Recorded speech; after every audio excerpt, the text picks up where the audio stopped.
Welcome, everybody, to Postgame Takeaways with Inside ND Sports. I'm Tyler James. He's the one and only Eric Hansen. Together, we cover Notre Dame football, recruiting, and more for InsideNDSports.com on the Rivals Network. And we're here to share our first takeaways from Notre Dame's 56-3 victory over Tennessee State in Notre Dame Stadium on Saturday. Eric, what was your biggest takeaway from the Irish victory? You know, it's kind of an odd one because there's so many things that you could take away statistically and say, well, how does this all translate? But I thought getting Steve Angeli into a game and him playing well, running the offense is really a positive in case Sam Hartman has to miss a stretch of a game or a game period, which has happened in the past where starters just missed one game and you had to have a reliever come in. And I think that's kind of the hidden takeaway. If you want to branch that out to a bigger takeaway, it's that Sam Hartman's everything he's been advertised to be. Yeah. But everybody's growing up around him. It's like he's helping raise the level of everyone around him, because that's what's going to take for Notre Dame to truly be a playoff contender this year. Yeah, with the Hartman thing, like, he seems to have an answer or a solution for everything and gets Notre Dame out of problem. Just like, for instance, the first third down of the game. I mean, Notre Dame in this kind of game doesn't necessarily want to go 3 and out to start the game, but they need 5 yards on 3rd and 5, and he picks up 9 on a rush, just sort of scrambles and picks up the yard they need and keeps the chains moving. And you talk about a 2-minute drill, which was well less than a 1-minute drill for Sam Hartman, moved down the field with ease. Just the way that they're able to sort of put all those things together, and everything seems to just sort of work so much easier with the quarterback back there that has a command of the offense, has, I think, the attention of all of his teammates, and I think also has an appreciation for his teammates too. I think he's been very vocal about, hey, this doesn't happen without the guys up front. I'm just getting the guys getting the ball to the guys to get them out in space and let them make plays. And so that's really gone a long way.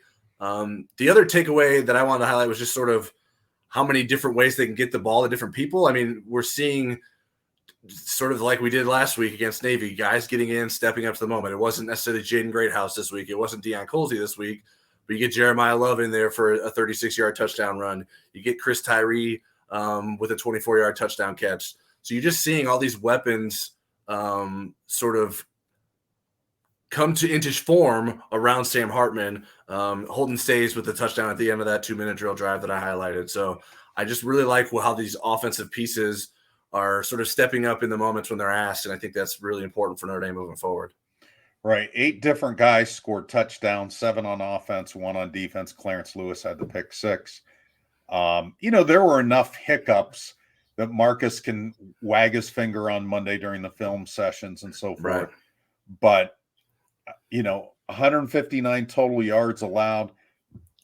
That's lower than anything Marcus Freeman did as a head coach or Brian Kelly for 12 years. They've never been to that. So 2 weeks in a row, they've been under 200 yards. And then you look at the other side, and I know people say, it's a FCS school, but, Notre Dame's scoring record came against American Medical, and their number 2 scoring is St. Viator High School, and they hung 88 points up on Chicago's Physicians and Surgeons. So, these games count too. I was impressed with the poise of the Tennessee State team and, how they were, they didn't roll over. I mean, they played well in stretches, and they had Notre Dame sweating on some things, but early. But I thought,